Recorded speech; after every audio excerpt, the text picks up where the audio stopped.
കർദമ പ്രജാപതി നമ്മൾ പറഞ്ഞതുപോലെ സരസ്വതി നദിയുടെ തീരത്ത് അതിഗംഭീരമായിട്ടുള്ള തപസ് ചെയ്തു. ആ തപസ്സിനൊടുവിൽ ഭഗവാൻ പ്രത്യക്ഷപ്പെട്ടു. സഗുണോപാസനയാണ് അദ്ദേഹം ചെയ്തത്. അതുകൊണ്ട് തന്നെ ഭഗവാൻ ആ രീതിയിൽ അദ്ദേഹത്തിന്റെ മുമ്പിൽ പ്രത്യക്ഷപ്പെട്ടു. കിരീടിനം കുണ്ടലിനം ശംഖചക്ര ഗദാധരം ശ്വേതോൽപല ക്രീഡനകം മനസ്പർശസ്പിതേക്ഷണം. ഭഗവാന്റെ ആ നോട്ടത്തിന്റെയും പുഞ്ചിരിയുടെ ഒക്കെ പ്രത്യേകത എന്താ? നമ്മുടെ മനസ്സിനെ സ്പർശിക്കുന്ന, ഹൃദയത്തിൽ തൊടുന്ന പുഞ്ചിരിയുമായി ഭഗവാൻ പ്രത്യക്ഷപ്പെട്ടു. അങ്ങനെ ഭഗവാൻ പുഞ്ചിരിച്ചും കൊണ്ട് മുമ്പിൽ പ്രത്യക്ഷപ്പെട്ടപ്പോ ഋഷി ഗംഭീരായിട്ട് ഭഗവാനെ സ്തുതിക്കുന്നു. ആ സ്തുതിയിൽ പറയുന്നുണ്ട്, പാദാരവിന്ദം ഭവസിന്ധുപോതം. വലിയൊരു ഓർമ്മപ്പെടുത്തലാണത്. ഭവസിന്ധുവിനെ, ഈ സംസാരക്കടലിന്റെ മറുകര കടക്കാനുള്ള ഒരു തോണിയാണ് ഭഗവാനെ അവിടുത്തെ ദിവ്യമായ പാദങ്ങൾ. ഇതൊന്നും എൻ നൈപുണ്യമല്ല നാഥ, എല്ലാം നിൻ കാരുണ്യം ഒന്ന് മാത്രം. അതാണ്. അല്ലാതെ ഞാൻ ഇത്ര തപസ് ചെയ്തു അതുകൊണ്ട് എനിക്ക് അങ്ങനെയില്ല. അതൊക്കെ ആസുരീയമായ ഭാവങ്ങളാണ്, അല്ലെ? യതിദാസ്യസ്യ അഭിമതാൻ വരാൻമേ വരദോത്തമായെന്നൊക്കെ ഹിരണ്യകശിപു പറയുന്നത് നമ്മൾ നാളെ കേൾക്കും. എനിക്ക് വരം തരാൻ തയ്യാറാണെങ്കിൽ. അപ്പോൾ ഒരു അധികാരമുണ്ട്, ഒരു അഹങ്കാരമുണ്ട്. ഇവിടെ അത് രണ്ടുമില്ല എന്ന് മാത്രമല്ല, വളരെ വിനയത്തോടുകൂടി ഭഗവാനോട് പറയുകയാണ്, ഇതൊക്കെ ഭഗവാന്റെ കാരുണ്യം മാത്രമാണ്, എൻ്റെ നൈപുണ്യമേ അല്ല, എല്ലാം അവിടുത്തെ കനിവാണ്, ഒന്നും എൻ്റെ കഴിവല്ല. ഈ ഒരു ഭാവത്തിലേക്ക് എത്താൻ നിരന്തരമായ നാമസങ്കീർത്തനത്തിലൂടെയും ശ്രവണത്തിലൂടെയും സജ്ജന സംസർഗത്തിലൂടെയും ഒക്കെ സാധിക്കുള്ളൂ. അപ്പോ പറഞ്ഞു, എനിക്ക് സത്യത്തിൽ അവിടുന്ന് പ്രത്യക്ഷപ്പെട്ടാൽ ഇതിലും വലിയൊരു വരം വേറെ ഒന്നും മേടിക്കാനില്ല. കാരണം അവിടുന്ന് പ്രത്യക്ഷപ്പെടുക എന്നുള്ളതാണ് ലോകത്തിൽ ഏതൊരു മനുഷ്യന്റെയും ജന്മസാഫല്യം എന്നുള്ളത്. എങ്കിലും അച്ഛൻ പറഞ്ഞതനുസരിച്ച് ഗൃഹസ്ഥാശ്രമം സ്വീകരിക്കാൻ ഞാൻ ആഗ്രഹിക്കുന്നു. അതിന് യോജിച്ച തരത്തിലുള്ള ഒരു പെൺകുട്ടിയെ എനിക്ക് അനുവദിച്ചു തരണം. ഭഗവാൻ അനുഗ്രഹിച്ചു തന്നാൽ ആ പെൺകുട്ടിയല്ലേ നമ്മുടെ ദാമ്പത്യത്തിന്റെ ശ്രീകോവിൽ ഏറ്റവും മനോഹരമായി കരിന്തിരി കത്താതെ അവിടെ നിൽക്കണം എന്നുണ്ടെങ്കിൽ എന്ത് വേണം? അതിൽ നല്ല സ്നേഹം ഉണ്ടാവണമെന്നാണ്. സ്നേഹത്തിന് എണ്ണ നെയ്യ് എന്നൊക്കെ അർത്ഥമുണ്ട്. അപ്പൊ ഈ സ്നേഹം നല്ലപോലെ ഒഴിച്ച് പരസ്പര വിശ്വാസത്തിന്റെ തിരി കൊളുത്താൻ പാകത്തിന് ആ ഭഗവാന്റെ കാരുണ്യ ശ്രീകോവിലിൽ ദമ്പതികൾ തയ്യാറായി കഴിഞ്ഞാൽ തീർച്ചയായും അവിടെ ആനന്ദം അനുഭവിക്കാൻ സാധിക്കും. അതുകൊണ്ട് ഇവിടെ പറയുകയാണ്, എനിക്ക് യോജിച്ചൊരു പെൺകുട്ടിയെ അവിടുന്ന് അനുഗ്രഹിച്ചു തരണേ എന്ന് പറഞ്ഞപ്പോ ഭഗവാൻ പുഞ്ചിരിച്ചും കൊണ്ട് പറഞ്ഞു, വിധിത്വാ തവ ചൈത്യമ്മേ പുരൈവ സമയോചിതൻ. ഞാൻ അതിനുള്ള വഴിയൊക്കെ ചെയ്തിട്ടുണ്ട്. അങ്ങയുടെ മനസ്സ് എനിക്ക് എപ്പോഴേ അറിയാം, അല്ലേ? എല്ലാം അറിയുന്ന ആളാണ് ഭഗവാൻ. ഭഗവാനോട് പ്രത്യേകം ചോദിക്കേണ്ട കാര്യമൊന്നുമില്ല. നമുക്കും ഭാഗവതം പറഞ്ഞു തരികയാണ്. ഇങ്ങനെ ഭഗവാന്റെ അടുത്ത് പോയി അത് തരൂ ഇത് തരൂ എന്നൊന്നും പറയണ്ട. അതൊന്നും ചിലപ്പോൾ ഭഗവാൻ തരില്ല. കാരണം എന്താ? നമുക്ക് അതിനുള്ള പക്വതയായിട്ട് ഇതൊക്കെ തരുള്ളൂ. ഒരു ചെറിയ കുട്ടി പോയിട്ട് അമ്മയുടെ അടുത്ത് പോയിട്ട്, അമ്മേ എനിക്ക് ആ കത്തി തരൂ, അമ്മ ഇങ്ങനെ കഷ്ണം നോക്കിക്കൊണ്ടിരിക്കുക. മോനെ കൊടുക്കോളൂ എന്നും പറഞ്ഞ ഏതെങ്കിലും അമ്മ കൊടുക്കുവോ? കൊടുക്കില്ല എന്ന് മാത്രമല്ല, അത് ആ കുട്ടി കാണാതെ എവിടെയെങ്കിലും എടുത്തു വെക്കും. ഇതേപോലെ നമ്മൾ ആഗ്രഹിക്കുന്നതല്ല ഭഗവാൻ തരിക, നമുക്ക് ഹിതമായതാണ് തരിക. അതാണ് യഥാർത്ഥമായിട്ടുള്ള സ്നേഹം, വാത്സല്യം എന്ന് പറഞ്ഞാൽ. അപ്പോൾ നമുക്ക് യോജിച്ചത് എന്താണ് അത് തരികയാണ് വേണ്ടത്. അങ്ങനെ ഹിതകാംക്ഷിയാണ് ഭഗവാൻ എന്ന് പറയാറുണ്ട്. എല്ലാവരുടെയും ഹിതമനുസരിച്ച് ചെയ്യുന്ന ഭഗവാൻ. അപ്പൊ ഭഗവാൻ പറഞ്ഞു, അങ്ങക്ക് യോജിച്ചൊരു പെൺകുട്ടി മനുപുത്രിയായ ദേവഹൂതിയാണ്. മനു, സ്വയംഭൂ മനു തന്റെ പത്നിയായ ശതരൂപയോടുകൂടി ദേവഹൂതി എന്ന പെൺകുട്ടിയെ അങ്ങയുടെ അടുത്തേക്ക് കൊണ്ടുവരും. ആ പെൺകുട്ടിയെ വിവാഹം ചെയ്തോളൂ. ആ പെൺകുട്ടിയിൽ 9 പെൺകുട്ടികൾ പിന്നീടുണ്ടാവും. അത് കഴിഞ്ഞാലോ സഹാഹം സ്വാംശകലയാ തുദ്വീര്യേണ മഹാമുനെ തവക്ഷേത്രേ ദേവഹൂത്യാം പ്രണേഷ്യെ തത്വസംഹിത. ഞാൻ അങ്ങയുടെ പുത്രഭാവത്തിൽ അവതരിക്കും. കപിലവാസുദേവൻ എന്ന പേരിൽ അവതരിച്ച് ഈ ലോകത്തിൽ മയങ്ങിക്കിടക്കുന്ന അല്ലെങ്കിൽ മുടങ്ങിക്കിടക്കുന്ന, ക്ഷയിച്ചു കിടക്കുന്ന ആത്മതത്വത്തെ ഞാൻ പ്രകാശിപ്പിക്കും. അത് അമ്മയിലൂടെയാണ്. അമ്മയ്ക്ക് കേൾക്കാൻ എന്നുള്ള രൂപത്തിൽ അഖില ചരാചരങ്ങൾക്കും ഞാൻ നൽകുന്ന ഉപദേശം കപിലവാസുദേവനിലൂടെ ഉണ്ടാവും. ഭഗവാൻ അവിടുന്ന് പുഞ്ചിരിച്ചും കൊണ്ട് അപ്രത്യക്ഷമായി. എന്നാൽ തൻ്റെ ഭക്തനെ കണ്ടപ്പോൾ ഭഗവാൻ ശ്രീരാമാവിനെ കാണുമ്പോഴൊക്കെ നമ്മൾ കേട്ടു, നമ്മളിനി ആറാമത്തെ ദിവസം കേൾക്കുകയും ചെയ്യും. പലപ്പോഴായിട്ട് നമ്മൾ കേട്ടിട്ടുണ്ട് ഭഗവാന്റെ കണ്ണുകൾ നിറഞ്ഞൊഴുകിയെന്നൊക്കെ. എന്തിനോ ശൗരി തൻ കണ്ണു നിറഞ്ഞു, അല്ലേ? അപ്പോ ഇതേപോലെ ഭഗവാന്റെ കണ്ണുകൾ നിറഞ്ഞു എന്ന് പറയുന്നു. അപ്പോ ആ കണ്ണുകൾ നിറഞ്ഞത് പറയാണ് യസ്മിൻ ഭഗവതോ നേത്രാന്യപതൻ അശ്രുബിന്ദവ. ഭഗവാന്റെ കണ്ണുകളിൽ നിന്ന് കണ്ണീർ തുള്ളികൾ, അശ്രുബിന്ദുക്കൾ വീണു. ആ പ്രദേശം ബിന്ദു സരസ് എന്നറിയപ്പെടാൻ തുടങ്ങി. ഏറ്റവും ശ്രേഷ്ഠമായ സരസ്വതി നദിയിലെ ഏറ്റവും ശ്രേഷ്ഠമായ ഭാഗമാണ് ബിന്ദു സരസ്. പണ്ട് സരസ്വതി നദി നമുക്ക് വ്യക്തമായിരുന്നു, ഇന്ന് നമുക്ക് കാണാൻ സാധിക്കില്ല. പർവ്വത പ്രാന്തങ്ങളിൽ ഒഴുകിക്കൊണ്ടിരിക്കുന്ന സരസ്വതി നദി ഒരു പ്രത്യേക സ്ഥലത്തെത്തുമ്പോൾ അപ്രത്യക്ഷാവും. പിന്നീട് ത്രിവേണി സംഗമത്തിൽ പ്രയാഗ്രാജിലാണ് അടിയിൽ നിന്ന് സരസ്വതി വീണ്ടും ഉയർന്നു വന്ന് കൃഷ്ണാനദിയോടും യമുനയോടും കൃഷ്ണാനദിയാകുന്ന യമുനയോടും അതേപോലെ ഗംഗയോടും ചേരുന്നത് എന്ന് പറയാറുണ്ട്. ഏതായാലും ആ സരസ്വതി നദിയുടെ തീരത്ത് ഭഗവത് ഭജനം ചെയ്തുകൊണ്ട് വീണ്ടും ഇരിക്കുന്നു നമ്മുടെ കർദമ പ്രജാപതി. അപ്പൊ അങ്ങനെ അദ്ദേഹം ആ ഭഗവത് ദർശനം കിട്ടി. എന്നാൽ കുറച്ചു നേരത്തേക്ക് ഭഗവാനെ ഭജിക്കേണ്ട, മറ്റു കാര്യങ്ങളിൽ ഇടപെടാം, അങ്ങനെയല്ല. ഇതൊക്കെ ഭാഗവത് അങ്ങനെ പല പല രൂപത്തിൽ നമുക്ക് കാണിച്ചു തരാം. ഒരിക്കലും നിർത്തേണ്ടതല്ല ഭഗവത് ഭജനം. സദാസേവ്യ സദാസേവ്യ. നമ്മൾ ചിലപ്പോ കാലത്ത് ഭഗവാനെ ഭജിച്ചു എന്ന് വരും, അത് കഴിഞ്ഞ പിന്നെ ഭഗവാനെ സ്മരിക്കുകയില്ല. അതൊന്നും ആവശ്യമില്ല എന്നാണ്. എപ്പോ വേണമെങ്കിലും നാമം ജപിക്കാം. സദാസേവ്യ സദാസേവ്യ. നമ്മൾ എന്തെങ്കിലുമൊക്കെ പ്രവൃത്തി ചെയ്യണ സമയത്ത് നാവ് വെറുതെ ഇരിക്കല്ലേ. ഈ നാവിനെ കൊണ്ട് മറ്റു കാര്യങ്ങളൊന്നും പറയിപ്പിക്കാതിരിക്കാൻ നല്ലത്. ഏറ്റവും വലിയ കുഴപ്പക്കാരനാണ് നാവ്. അതുകൊണ്ടാണ് ഉള്ളില് 32 കാവക്കാരൊക്കെ നിർത്തി ഒരു ഗോപുരമൊക്കെ ഉണ്ടാക്കി ഇതിനെ വെച്ചേക്കുന്നത്. ബാക്കി എല്ലാം പുറത്തേക്ക് തുറന്നിട്ടാണ്, അല്ലേ? പിന്നെ കണ്ണാണ്. കണ്ണും വലിയ കുഴപ്പക്കാരനാണ്. അതുകൊണ്ട് ഇടയ്ക്ക് ഒന്ന് അടയ്ക്കാനായിട്ട് കൺപോള തന്നിട്ടുണ്ട്. പലതിനും പല ഇന്ദ്രിയങ്ങൾക്കും, ജ്ഞാനേന്ദ്രിയങ്ങൾക്കും കർമ്മേന്ദ്രിയങ്ങൾക്കും അടപ്പ് വെച്ചിട്ടില്ല. ചിലതിനെ അടപ്പ് വെച്ചിട്ടുള്ളൂ. അപ്പൊ അതിൽ ഏറ്റവും കുഴപ്പക്കാരനാണ് നാവ്. നാവിനെ നിയന്ത്രിച്ചു കഴിഞ്ഞാൽ എല്ലാത്തിനെയും നിയന്ത്രിക്കാം. അത് ഭക്ഷണത്തിന്റെ കാര്യത്തിലായാലും സംസാരത്തിന്റെ കാര്യത്തിലായാലും. ഭക്ഷണമൊക്കെ കൂടുതൽ കഴിച്ചാൽ എന്തുണ്ടാവും? നമുക്ക് എല്ലാവർക്കും അവിടുന്ന് ഇങ്ങോട്ട് പോരുന്ന സമയത്ത് ഇത്ര കിണ്ടല് ഭക്ഷ്യധാന്യം എന്ന് ഭഗവാൻ എഴുതി വെച്ചിട്ടുണ്ട്. അത് ആദ്യം കഴിച്ചു കഴിഞ്ഞാൽ പിന്നെ കുറെ കാലം കഴിക്കാണ്ട് കിടക്കേണ്ടി വരും. അപ്പൊ അതുകൊണ്ട് വളരെ നിഷ്കർഷയുള്ള ആളുകളെ കണ്ടിട്ടില്ലേ? എത്രയോ കാലം അവര് ഭംഗിയായിട്ട് ജീവിച്ചിട്ടുണ്ട്. ഇപ്പൊ ശരീരത്തിനും മനസ്സിനും ആരോഗ്യം നിലനിൽക്കാൻ ഏറ്റവും ഭംഗിയായ ജീവിത ശൈലി ഉണ്ടാവണം. ജീവിത ശൈലി മാറിയപ്പോഴാണ് ജീവിത ശൈലി രോഗങ്ങൾ ഉണ്ടായത്, അല്ലേ? പ്രമേഹത്തെ കുറിച്ചൊക്കെ പറയും.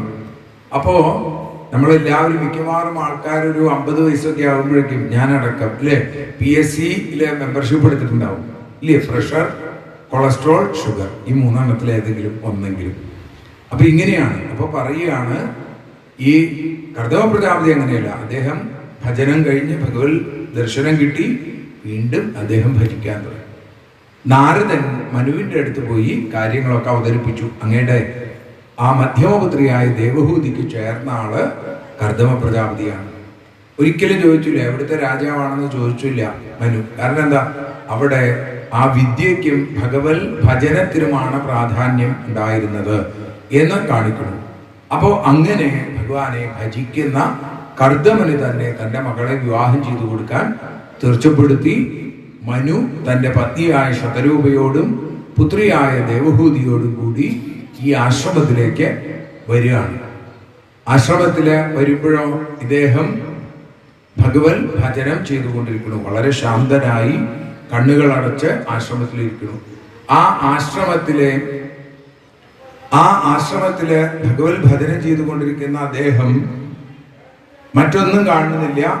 മനുവും ശതരൂപയും ചെല്ലുമ്പോൾ പ്രശാന്തരമണീയമായ ആശ്രമം കാണുമ്പോൾ അവർക്ക് തന്നെ വലിയ സന്തോഷമായി. തങ്ങൾക്ക് വലിയ സൗകര്യങ്ങളുണ്ട്, സമ്പത്തുണ്ട്, മണിമാളികകളുണ്ട്. പക്ഷേ ഇവിടെ കാണുന്ന ഒരു ശാന്തത അവിടെ അനുഭവിക്കാൻ സാധിക്കുന്നില്ല. എങ്കിലും താപത്രയങ്ങളൊന്നും ഇല്ലാത്ത സ്ഥലമാണ് ഈ ബരിഹിഷ്മതി, മനുവിന്റെ സ്ഥലം. ഭഗവാൻ വരാഹമൂർത്തിയായിട്ട് അവതരിച്ചപ്പോൾ ഭഗവാന്റെ രോമങ്ങൾ തെറിച്ചു വീണ സ്ഥലമാണ്, ബരിഹിസ്സുകൾ വീണ സ്ഥലമാണ് ബരിഹിഷ്മതി.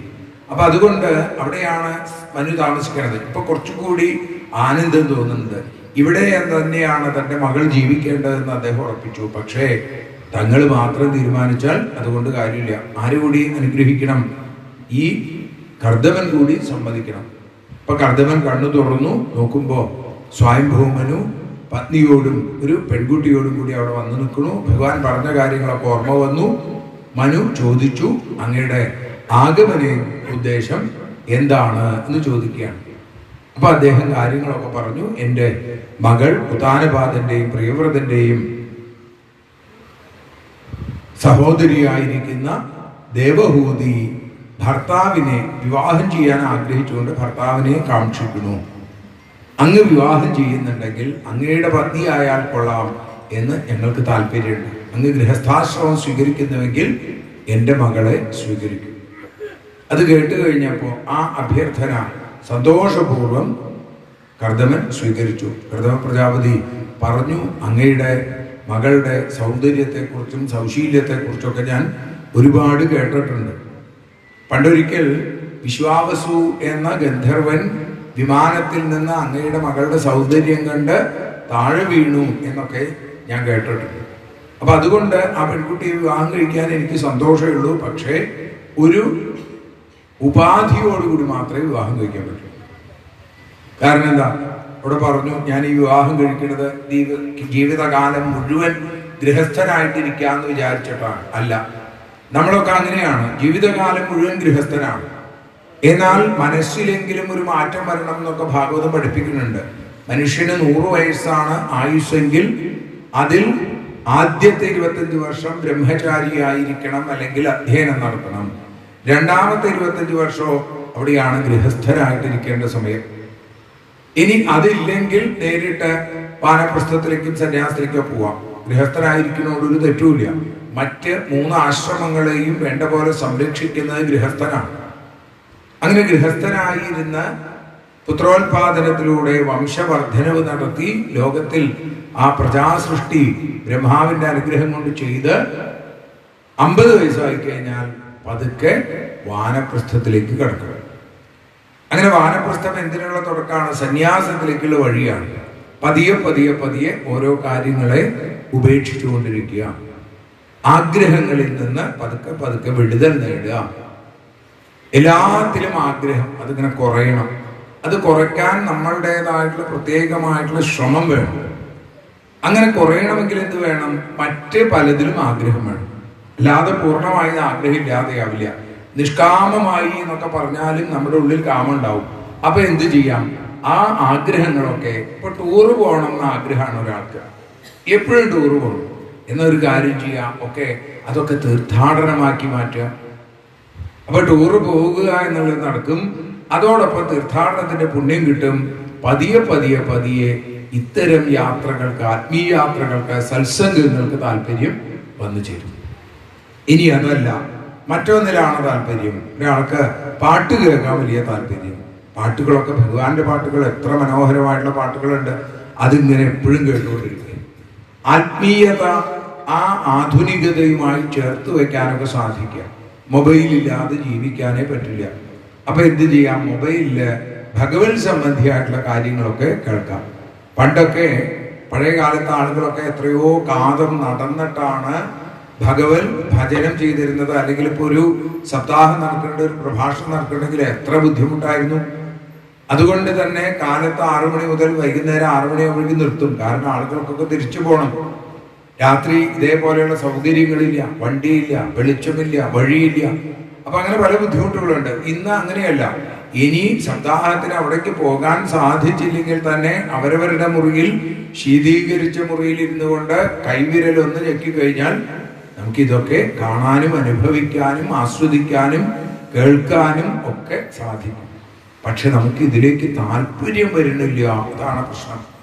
ഇന്ദ്രിയങ്ങൾ നമ്മളെ മറ്റു പലയിടത്തേക്കും വലിച്ചു കൊണ്ടുപോകും. പ്രഹ്ലാദൻ പറയുന്നത് പോലെ ഇവ ഗേഹപതിലുനന്ദീന. കുറെ ഭാര്യമാരുള്ള ഒരു ഭർത്താവിന്റെ അവസ്ഥയാണത്രേ മനുഷ്യന്റെ, സ്ത്രീ പുരുഷ വ്യത്യാസമില്ലാതെ. അപ്പൊ ഈ ഇന്ദ്രിയങ്ങൾ നമ്മളെങ്ങനെ പിടിച്ചു വലിക്കും. അതിനെ നിയന്ത്രിക്കണം. അതിനുള്ള ഏറ്റവും വലിയ വഴിയാണ് ആ രസനയെ ജയിക്കുക എന്നുള്ളത്. രസനയെ ജയിച്ചാൽ ബാക്കി എല്ലാത്തിനെയും ജയിക്കാൻ എളുപ്പമാണ് എന്ന് പറയുന്നു. അപ്പൊ ഇദ്ദേഹം പറഞ്ഞു, ഞാൻ വിവാഹം കഴിക്കാം, പക്ഷേ ഒരു പുത്രൻ ഉണ്ടായിക്കഴിഞ്ഞാൽ ഞാൻ ഇതൊക്കെ ഉപേക്ഷിക്കും. ആ സമയത്ത് എന്നെ തടയരുത്. എൻ്റെ ഉദ്ദേശം വിവാഹത്തിലൂടെ ഭോഗലാലസതകൾ അനുഭവിക്കുക എന്നുള്ളതല്ല, മറിച്ച് ആ ഭഗവാനിലേക്ക് എത്തുക എന്നുള്ളതാണ്. അത് കേട്ട് കഴിഞ്ഞപ്പോൾ ദേവഹൂതി പറഞ്ഞു, തീർച്ചയായും എനിക്കതിന് സമ്മതമാണ്. യാതൊരു സംശയമില്ലാതെ, അർദ്ധശങ്കയ്ക്കിടയില്ലാത്ത വിധത്തിൽ അത് സമ്മതിക്കുന്നു ദേവഹൂതി. കർദമ പ്രജാപതിയുടെ കൈകളിലേക്ക് തൻ്റെ പ്രിയപ്പെട്ട ആ പെൺകുട്ടിയെ മനു ശതരൂപയുടെ സാന്നിധ്യത്തിൽ കൈപിടിച്ച് കൊടുക്കണു. വിവാഹവും നടന്നു.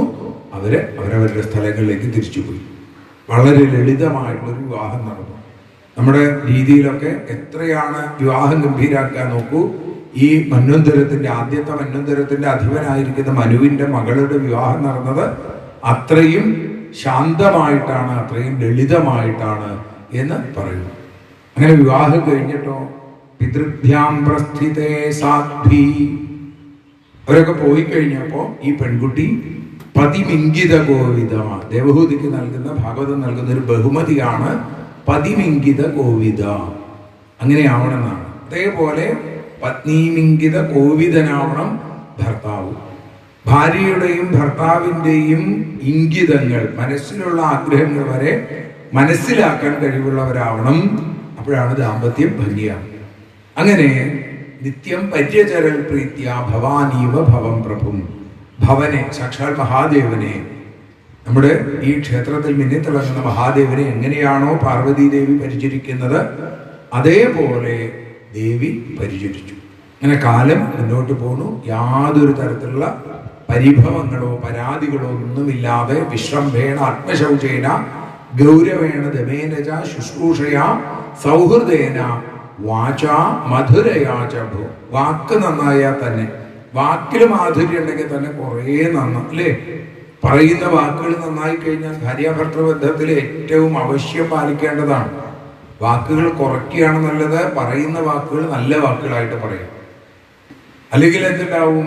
പലപ്പോഴും അങ്ങനെയാണ്. എന്നോട് 12 വർഷം മുമ്പ് പറഞ്ഞില്ല, അതൊന്നും ഞാൻ മറന്നിട്ടില്ല എന്ന് പറയും. മറക്കാനുള്ള സൗകര്യം ഭഗവാൻ തന്നിട്ട് നമ്മൾ മറക്കില്ല.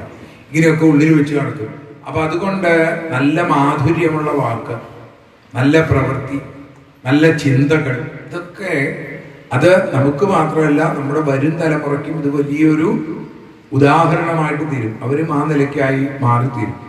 അപ്പൊ ഇവിടെ പറയുന്നു, അങ്ങനെ ഒരു ദിവസം ആ കർദമൻ തൻ്റെ മുമ്പിലുള്ള ആ ദേവഹൂതിയോട് പറഞ്ഞു, ദാ കാമകം എന്ന ഒരു വിമാനം വന്നിട്ടുണ്ട്. ഈ വിമാനത്തിൽ നമുക്ക് എവിടേക്കെങ്കിലും ഒന്ന് യാത്ര പോവാം. വിവാഹം കഴിഞ്ഞാൽ ഉടനെയാണ് പതിവ് അല്ലേ? വിവാഹം കഴിഞ്ഞ് വിമാനത്തിൽ കയറി വിവിധ സ്ഥലങ്ങളിലൊക്കെ പോയി വരിക. മധുവിധു, ഹണിമൂൺ എന്നൊക്കെ പറയും. അപ്പൊ ആദ്യം തന്നെ ചെയ്തില്ലെങ്കിൽ എന്താ, ചിലപ്പോൾ കുറച്ച് കഴിയുമ്പോൾ ഇതിനുള്ളൊരു രസമില്ലാതെയാവും. ആളുകൾ ഒരാൾ ഇങ്ങോട്ട് തിരിഞ്ഞിരുന്നാൽ മറ്റേ ആൾ അങ്ങോട്ട് തിരിഞ്ഞിരിക്കും. അത് കുഴപ്പമില്ല അല്ലേ? ഒരാൾ വടക്കോട്ട് തിരിഞ്ഞിരുന്നു, ഒരാൾ തെക്കോട്ട് തിരിഞ്ഞിരുന്നു. അങ്ങനെയാ അവരിയ്ക്കണത്. എങ്ങനെ അവരെ യോജിപ്പിക്കാം? ഈ വടക്കോട്ട് തിരിഞ്ഞ ആളെ ഇങ്ങോട്ട് നീക്കിയിരുത്ത, തെക്കോട്ട് തിരിഞ്ഞ ആളെ ഇങ്ങോട്ട് നീക്കിയിരുത്ത. അപ്പൊ ഒരു മുഖം ഒരുപോലെയാവും ഇല്ലേ? മനസ്സിലായില്ലേ? ഇങ്ങനെ ഇരിക്കുന്ന ആളുകളെ ഇങ്ങനെയാക്കി കഴിഞ്ഞാൽ, ഇങ്ങനെ ഇരിക്കുന്ന ആളെ ഈ ഇരിക്കുന്ന ആളെ ഇങ്ങോട്ട് കൊണ്ടുവന്നാൽ മതി. അപ്പൊ അയാളുടെ മുഖം അങ്ങടാവും. ഇത്രയേ ഉള്ളൂ. ജീവിതം വളരെ സന്തോഷകരമായിട്ട് കൊണ്ടു നടക്കാം. അപ്പൊ ഇവിടെ അദ്ദേഹം ഈ പെൺകുട്ടിയോട് പറഞ്ഞു, ഇതാ വിമാനം വന്നു.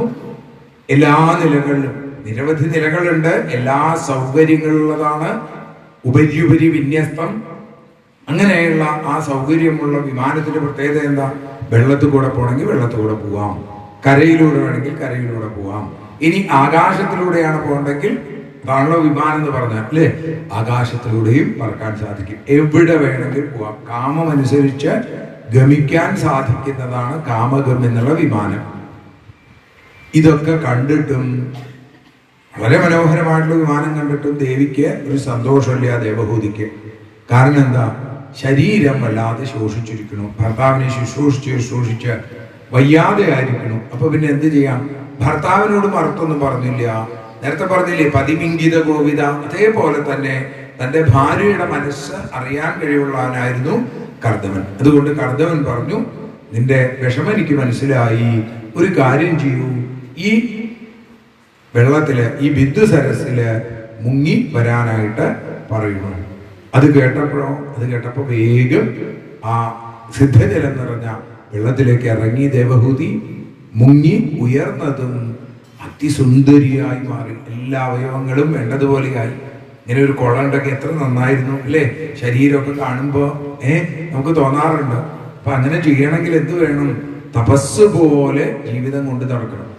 അങ്ങനെ ബിന്ദു സരസിൽ മുങ്ങിക്കുളിച്ച ആ ദേവഹൂതി ദേവസുന്ദരികൾ പോലും മോഹിക്കുന്ന സൗന്ദര്യത്തോടു കൂടി അവളായി മാറി. തന്നെയുമല്ല, അവിടേക്ക് 1000 ദേവസുന്ദരികൾ വന്നു. ദദർശോൽപലഗന്ധയ, ഉൽപ്പലഗന്ധത്തോടു കൂടി, താമരപ്പൂവിന്റെ ഗന്ധമാണ് ഈ പെൺകുട്ടികൾക്കൊക്കെ. യൗവനത്തിലേക്ക് കടന്നിട്ടില്ല, ആ കിശോരഭാവത്തിലുള്ള 1000 പെൺകുട്ടികൾ. ഇവരെന്തിനാ വന്നേക്കണത്? ദേവഹൂതിയെ സഹായിക്കാൻ വേണ്ടിയിട്ടാണ്. ഇവരുടെ പരിചാരികമാരാണ്. അപ്പൊ ദേവഹൂതി തന്റെ ഭർത്താവിനെ ഈശ്വരതുല്യം പരിചരിച്ചപ്പോ ഈശ്വരൻ ദേവഹൂതിയെ പരിചരിക്കാൻ ദേവലോകത്ത് നിന്ന് 1000 പേരെ, താമരപ്പൂവിന്റെ ഗന്ധമുള്ള സുന്ദരികളായിട്ടുള്ള 1000 പെൺകുട്ടികളെ പറഞ്ഞയച്ചു. അവർക്ക് ജന്മന ആ ഗന്ധം ഉണ്ടെന്നാണ്. നമുക്കൊക്കെ ചിലപ്പോൾ ചന്ദനത്തിന്റെ ഗന്ധം, മുല്ലയുടെ ഗന്ധമൊക്കെ മേത്ത് അടിച്ചു വെച്ചിട്ട് വേണം. ഇതങ്ങനെയല്ല, അവര് ജന്മന അങ്ങനെയാണ്. അവര് വന്ന് വേണ്ടതുപോലെ ഈ ദേവഹൂതിയെ കുളിപ്പിച്ചു, പുതിയ വസ്ത്രങ്ങൾ ധരിപ്പിച്ചു, പുതിയ ആഭരണങ്ങള്, വിശേഷമായിട്ടുള്ള ഭക്ഷണം, പാനീയം, ഇതൊക്കെ കഴിഞ്ഞപ്പോ കർദമൻ നോക്കിയപ്പോ തന്റെ ഭാര്യ അതിസുന്ദരിയായിരിക്കണം. അവളുടെ മനസ്സ് എന്നും സുന്ദരമാണ്. അവളുടെ വപസ്സും ഇപ്പൊ സുന്ദരമായിരിക്കുന്നു. തന്റെ തപസ്സു കൊണ്ട് കർദമൻ തീർച്ചപ്പെടുത്തി താനും ഒരു സുന്ദരനാവാം. ഇങ്ങനെ പോരാ, പുറമേക്കും കൂടി ഭംഗിയായിക്കോട്ടെ എന്ന് വിചാരിച്ചു. അങ്ങനെ നല്ല ഭംഗിയായിട്ട് മുടിയൊക്കെ വെട്ടിയൊതുക്കി അതിസുന്ദരനായിട്ടുള്ള ഒരു യുവാവായി മാറി കർദമൻ. തന്റെ ഭാര്യയുടെ കൈയും പിടിച്ച് നേരെ വിമാനത്തിലേക്ക് കയറി. വിമാനത്തില് 1000 പെൺകുട്ടികൾ. അപ്പൊ അത്രയും വലിയ വിമാനമാണ് അല്ലെ? 1002 പേരാണ് അതില് യാത്ര ചെയ്യണത്. പൈലറ്റ് ഇല്ല. അങ്ങനത്തെ വിമാനമൊക്കെ നമ്മളിപ്പോ പറഞ്ഞിട്ടുണ്ട് അല്ലെ? പൈലറ്റ് ഇല്ലാതെ തന്നെ ഇവിടുന്ന് പോകും. കാറുകളൊക്കെ ഇപ്പൊ അങ്ങനെ ഉണ്ടെന്നാണ്. വണ്ടിയിൽ കയറി ഇരുന്ന് കഴിഞ്ഞാൽ എവിടേക്കാ പോകേണ്ടതെന്ന് മാപ്പിലിട്ട് കഴിഞ്ഞാൽ അവിടെ കൊണ്ടെത്തിക്കും. ഇതേപോലെ കർദമന്റെ തപസ്സു കൊണ്ട് നേടിയെടുത്ത ആ അതിമനോഹരമായ കാമഗം എന്ന വിമാനത്തിൽ കയറി അവര് യാത്ര ആരംഭിച്ചു. അങ്ങനെ നന്ദനം, പുഷ്പഭദ്രകം, ചൈത്രരഥം തുടങ്ങിയ ദേവോദ്യാനങ്ങളിലൊക്കെ പോയി അവരെ ചുറ്റിക്കറങ്ങി. ആ യാത്രയിൽ ദേവഹൂതിക്ക് കർദമൻ കാണിച്ചു കൊടുത്തു. ദേവഹൂതി അവിടെ തിരിയുന്നൊരു സാധനം കാണാനില്ലേ? അതെന്താണെന്ന് ചോദിച്ചപ്പോ പറഞ്ഞു, അത് ഭൂമിയാണ്. പ്രേക്ഷയിത്വാ ഭുവോഗോളം, ഭൂമി ഉരുണ്ടതാണ് എന്ന് നമ്മൾ എത്രയോ കാലം മുമ്പ് തന്നെ പഠിച്ചിരിക്കുന്നു. അതിനിടയിൽ പാശ്ചാത്യർ പറഞ്ഞു ഭൂമി പരന്നതാണെന്ന്. അപ്പൊ നമ്മൾ പറഞ്ഞു എന്നാ പരന്നതാണ്. ഭൂമി ഉരുണ്ടതാണെന്ന് അവര് കണ്ടുപിടിച്ചപ്പോ നമ്മൾ പറഞ്ഞു, ഓ അത് ശരി, ഭൂമി ഉരുണ്ടതാണല്ലേ. ഭാഗവതൊന്നും നോക്കിയിട്ടേ ഇല്ല അന്നത്തെ ആളുകൾ. അതുകൊണ്ട് എന്തുണ്ടായി? ഇത് മനസ്സിലായില്ല. പ്രേക്ഷയിത്വാ ഭുവോഗോളം. അതേപോലെ തന്നെ വരാഹമൂർത്തിയുടെ അവതാരത്തില് ആ വരാഹമൂർത്തി ഭൂമിയെ എങ്ങനെ കൊണ്ടുവരുന്നത്? പരന്നൊരു ഭൂമിയല്ല അല്ലെ, ഉരുണ്ട ഭൂമി തന്നെയാണ്. അന്നേ തന്നെ അറിയാം ഭൂമി ഉരുണ്ടതാണെന്നും അതിന് ചലനമുണ്ടെന്നും ഒക്കെ. പക്ഷെ പാശ്ചാത്യർ പറയുമ്പോഴേ നമുക്ക് അങ്ങോട്ട് വിശ്വാസമാവുള്ളൂ. ഏതായാലും അവര് യാത്രയൊക്കെ കഴിഞ്ഞു. 100 വർഷക്കാലം അവര് സുഖമായിട്ട് അങ്ങനെ കഴിഞ്ഞു. അവരറിഞ്ഞതേ ഇല്ല ഈ സമയം പോയത്. തിരിച്ച് ആശ്രമത്തിൽ വന്ന് ദേവഹൂതിയെ കൂടുതൽ കൂടുതൽ സന്തോഷിപ്പിച്ചു കർദമൻ. 9 ദേഹങ്ങൾ സ്വീകരിച്ച് അവളെ ആ ഭൗതികമായും ലൗകികമായും ആത്മീയമായും സന്തോഷിപ്പിച്ചു. അങ്ങനെ ആ 9 ദേഹങ്ങളുമായി തൻ്റെ ഭാര്യയുമായി ആ കർദമൻ ജീവിച്ചപ്പോ 9 പെൺകുട്ടികളുണ്ടായി അവർക്ക്. ആ 9 പെൺകുട്ടികളുണ്ടായപ്പോ കർദമൻ പറഞ്ഞു, എന്നാ ഞാൻ പോവുകയാണെന്ന് പറഞ്ഞപ്പോ ദേവഹൂതി പറഞ്ഞു, അങ്ങനെയല്ല, ഒരു ആൺകുട്ടി ഉണ്ടായിട്ട് വേണ്ടേ പോവാൻ. ഈ പെൺകുട്ടികളും ഞാനും കൂടി ഈ കാട്ടിൽ എങ്ങനെ കഴിയും? അപ്പൊ ഇവരുടെ വിവാഹം നടക്കണം. അതേപോലെ എനിക്ക് താങ്ങായി തണലായി. ആദ്യത്തിൽ അച്ഛൻ, രണ്ടാമത് ഭർത്താവ്, മൂന്നാമത് പുത്രൻ. ഇവരുടെ ആ സംരക്ഷണം എന്ന് പറഞ്ഞാൽ കേവലം ബന്ധനമല്ല എന്ന് നമ്മളൊക്കെ തിരിച്ചറിയണം. മനുസ്മൃതിയിലൂടെ ഇതിനെയൊക്കെ, മനുസ്മൃതിയിൽ പറഞ്ഞ കാര്യങ്ങളെ ആധുനിക കാലത്ത് അതിനെ തെറ്റായി വ്യാഖ്യാനിച്ചിട്ട് കുട്ടിക്കാലത്ത് അച്ഛന്റെ സംരക്ഷണയിൽ, അച്ഛന്റെ ബന്ധനത്തിൽ എന്നല്ല പറഞ്ഞത്. അച്ഛന്റെ സംരക്ഷണം, ഒരു സംരക്ഷണം, ഒരു കവചമുണ്ടെങ്കിൽ നമ്മുടെ ജീവിതം എന്നും ധന്യമായിരിക്കും, ഏറ്റവും എളുപ്പമുള്ളതായിരിക്കും. യുദ്ധത്തിനൊക്കെ പോകുന്ന ആളുകൾ ഒരു കവചം ധരിക്കണം, കാരണം അത് ജീവൻ രക്ഷിക്കാൻ വേണ്ടിയിട്ടാണ്. അതേപോലെ ബാല്യത്തിൽ അച്ഛനും യൗവനത്തിൽ ആ ഭർത്താവും അതേപോലെ വാർദ്ധക്യത്തിൽ പുത്രനും സഹായമായിട്ടുണ്ടാവണം എന്ന മഹത്വമേറിയ ഉപദേശത്തെ അതിൻ്റെ 4ാമത്തെ വരി മാത്രം ചേർത്ത് വെച്ച് ന സ്ത്രീ സ്വാതന്ത്ര്യമർഹതി എന്നുള്ളത് മാത്രം പറഞ്ഞ് നമ്മൾ തെറ്റായിട്ട് വ്യാഖ്യാനിക്കണം. നമുക്ക് കൂടെ ഒരാളുണ്ടെങ്കിൽ എത്ര നന്ന് ആലോചിച്ച് നോക്കൂ. അപ്പോൾ ഇവിടെ പറയുന്നത് അതാണ്. ഏതായാലും ദേവഹൂതിയുടെ വാക്ക് കേട്ടു, ഭഗവാന്റെ വാക്കുകൾ വീണ്ടും ഓർമ്മ വന്നു കർദമന്. കർദമൻ പറഞ്ഞു, ശരി, ഞാനിതാ കാത്തിരിക്കാം. അങ്ങനെ കാത്തിരുന്ന അവർക്ക് ആ കാത്തിരിപ്പിനൊടുവിൽ കാരുണ്യത്തിന്റെ പുണ്യഗംഗ എന്നതുപോലെ അവരുടെ പുത്രഭാവത്തിൽ ഭഗവാൻ അവതരിച്ചു. കപില വാസുദേവൻ എന്ന് ഭഗവാന് പേര്. ബ്രഹ്മാവ് വന്നിട്ട് പറഞ്ഞു, അയം സിദ്ധഗണാധീശ സാഖ്യാചാര്യേ സുസമ്മത ലോകേ കപില ഇത്യാഭ്യാം ഗന്ധാതേ കീർത്തിവർദ്ധനം. അങ്ങനെ ബ്രഹ്മാവ് പറഞ്ഞു കർദമനോട്, കർദമ, അങ്ങക്ക് 9 പെൺകുട്ടികളില്ലേ, ആ 9 പെൺകുട്ടികളെയും എൻ്റെ കൂടെ വന്നിട്ടുള്ള ഈ 9 പ്രജാപതിമാർക്ക് വിവാഹം ചെയ്തു കൊടുത്തോളൂ. കാര്യമൊക്കെ എത്ര എളുപ്പമായി നോക്കൂ. ഭഗവാനെ ഭജിക്കുന്ന ആളുകൾക്ക് വിഘ്നങ്ങളൊന്നും ഉണ്ടാവില്ല. 9 പെൺകുട്ടികളുടെ വിവാഹവും ഒരേ സമയം, നമ്മൾ പറയാറില്ലേ, ഒരേ പന്തലിൽ വെച്ച് അവിടെ നടത്താനായിട്ട് സാധിച്ചു എന്നും പറഞ്ഞു. മരീചയെ കലാം പ്രാതാൽ അനസൂയാമധാത്രയെ. മരീചിക്ക് കലയെയും അനസൂയ ത്രിമഹർഷിക്കും ശ്രദ്ധയെ അങ്കിരസിനും പുലസ്തിന് ഹർഭുവിനെയും പുലഹന് പുലഹായ ഗതിയുക്ത ഗതിയെയും അതേപോലെ ക്രതുവിന് ക്രിയയെയും ഖ്യാതിയെ ഭൃഗുവിനും വസിഷ്ഠന് അരുന്ധതിയെയും അഥർവാവിന് ശാന്തിയെയും വിവാഹം ചെയ്തു കൊടുത്തു. 9 പേരുടെയും വിവാഹം കഴിഞ്ഞു. ബ്രഹ്മാവ് അവിടുന്ന് യാത്രയായി. തൻ്റെ ഓരോരുത്തരും അവരവരുടെ വധൂജനങ്ങളുമായി അവരവരുടെ ആശ്രമങ്ങളിലേക്ക് തിരിച്ചുപോയി. എല്ലാം ഭംഗിയായി. ഒരു ദിവസം കർദമൻ ഭഗവാന്റെ പാദത്തിൽ വീണ് നമസ്കരിച്ചു. ത്വാം സൂര്യഭിസ്തത്വബുഭുത്സയാദ്ധ സദാഭിവാദാർഹണപാദപീഠം ഐശ്വര്യ വൈരാഗ്യേശോ അരേ ഐശ്വര്യ വൈരാഗ്യേശോപബോധ വീര്യശ്രിയ പൂർത്തവഹം പ്രപദ്യേ പരം പ്രധാനം പുരുഷം മഹാന്തം കാലം കവിം ത്രിവൃതം ലോകപാലം ആത്മാനുഭൂത്യാനുഗത പ്രപഞ്ചം സ്വച്ഛന്ദ ശക്തിം കപിലം പ്രപദ്യ. ഭഗവാനെ നമസ്കരിച്ചിട്ട് എന്താ കർദമൻ പറഞ്ഞത്? അങ്ങ് പുത്രഭാവത്തിൽ വന്നു കഴിഞ്ഞാൽ ഇനി മറ്റൊരു സന്യാസത്തിന്റെ ഒരു ആവശ്യമില്ല. കാരണം സന്യാസത്തിന്റെ ലക്ഷ്യം എന്താ? ഭഗവത് പദപ്രാപ്തിയാണ്. ആ ഭഗവാൻ പുത്രഭാവത്തിൽ വന്നു കഴിഞ്ഞാൽ പിന്നെ വീണ്ടും സന്യാസം വേണം, ആവശ്യമില്ല. എങ്കിലും ഞാൻ ഇവിടുന്ന് പോകാൻ ആഗ്രഹിക്കുന്നു, വനത്തിലേക്ക് പോവാൻ എനിക്ക് അവിടുന്ന് അനുവാദം തരണേ എന്ന് പറഞ്ഞപ്പോൾ ഭഗവാൻ അനുഗ്രഹിച്ചുകൊണ്ട് പറഞ്ഞു, ശരി, അങ്ങ് പൊക്കോളൂ. അവിടെ ഇരുന്നു കൊണ്ട് എന്നെ ഭജിച്ച് ആ ആധ്യാത്മികമായ വിദ്യയിലൂടെ സർവകർമ്മങ്ങളെയും ഉപേക്ഷിച്ച് വിതരിഷ്യേ യാചാസോ ഭയം ചാതിതരിഷ്യതി. ആ ഭയമൊക്കെ അങ്ങക്ക് ഇല്ലാതെയാവും, അങ്ങ് എന്നിലേക്ക് തന്നെ എത്തിച്ചേരും എന്ന് പറഞ്ഞ് അനുഗ്രഹിച്ചു. കർദമൻ അവിടുന്ന് യാത്രയായി. ഇച്ഛാദ്വേഷ വിഹീനേന. ഇച്ഛാദ്വേഷം, ഇത് രണ്ടും വലിയ ശത്രുക്കളാണ് നമ്മുടെ. ആഗ്രഹങ്ങളും ക്രോധവും അതിനെയൊക്കെ ഉപേക്ഷിച്ച് സർവത്ര സമചേതസ, എല്ലായിടത്തും ഒരേപോലെ, എല്ലാവരെയും ഒരേപോലെ കണ്ടുകൊണ്ട് ജീവിച്ച അദ്ദേഹം ഭഗവത് ഭക്തിയുക്തേന, ഭഗവാനിലുള്ള ഭക്തിയോടുകൂടി പ്രാപ്ത ഭാഗവതീ ഗതി, ഭഗവാന്റെ പാദത്തിലേക്ക് എത്തിച്ചേർന്നു കർദമൻ. അത് കഴിഞ്ഞപ്പോ ആശ്രമത്തിലിപ്പോ കപിലവാസുദേവനുണ്ട്, ദേവഹൂതിയുണ്ട്. അമ്മയിൽ നിന്ന് ഒരു ചോദ്യം ഉണ്ടാവണം, അമ്മയുടെ ആഗ്രഹത്തിനനുസരിച്ച് അമ്മയ്ക്ക് വേണ്ടത് പറഞ്ഞു കൊടുക്കാം എന്ന് തീർച്ചപ്പെടുത്തി ഭഗവാൻ കാത്തിരിക്കുന്നു.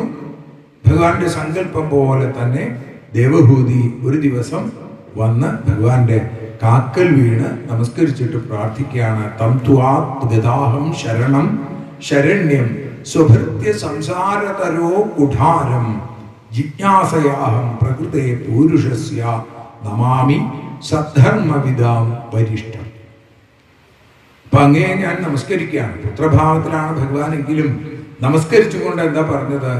അങ്ങ് സ്വഭൃത്യ സംസാരതരോ കുഠാരം, തൻ്റെ ഭക്തന്മാരുടെ ഭൃത്യന്മാരുടെ സംസാര വൃക്ഷത്തെ മുറിച്ചു കളയുന്ന, വേരോടെ പിഴുതെറിയുന്ന കുഠാരമാണ് അവിടുന്ന് പാദാരവിന്ദം ഭവസിന്ധു ബോധം എന്നാണ് കർദവൻ പറഞ്ഞതെങ്കിൽ സുഭൃത്യ സംസാരതരോ കുഠാരം എന്നാണ് ഇവിടെ ആ കർദവ പത്നിയായ ദേവഹൂതിയുടെ വാക്കുകൾ. ദേവഹൂതി എന്തിനാ ഭഗവാന്റെ അടുത്തേക്ക് വന്നത്? ഭഗവാനോട് ദേവഹൂതി പറയുകയാണ്, ഭഗവാനെ, എനിക്ക് മടുത്തു.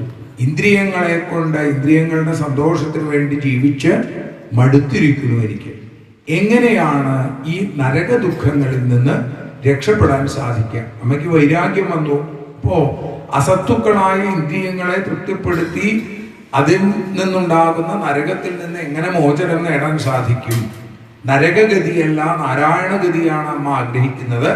അതിന് ഞാൻ എന്താണ് ചെയ്യേണ്ടത് എന്ന് ചോദിച്ചപ്പോ ഭഗവാൻ പുഞ്ചിരിച്ചുകൊണ്ട് ആ പ്രേമം നിറഞ്ഞ മന്ദസ്മിതത്തോടുകൂടി ഭഗവാൻ പറഞ്ഞു, അമ്മേ, എല്ലാ ദുഃഖങ്ങളെയും ഇല്ലാതെയാക്കുന്ന നിത്യാനന്ദത്തെ നൽകുന്ന ഒരു വഴി ആചാര്യന്മാര് പറഞ്ഞിട്ടുണ്ട്. അത് പല ആചാര്യന്മാരിലൂടെ കേൾക്കുമ്പോൾ പല വഴികളായിട്ട് തോന്നും. എല്ലാം എന്നിലേക്ക് എത്തുന്ന വഴികൾ തന്നെയാണ്. അതുകൊണ്ട് അമ്മയോട് പറയുകയാണ്, അമ്മേ, ഈ മനസ്സിനെ നിയന്ത്രിക്കലാണ് പരമപ്രധാനം.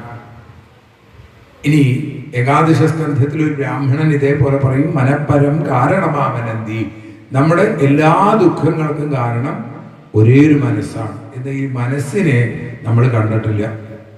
കുട്ടിക്കാലം മുതൽ നമ്മൾ കേൾക്കുന്നതാണ് മനസ്സ് വേണം, മനസ്സിലായോ അല്ലേ, മനസ്സിരുത്തി പഠിക്കണം, മനസ്സിരുത്തി ചെയ്യണം. ഇവിടെ ഈ മനസ്സ് നമുക്കത് ഇഷ്ടമില്ല.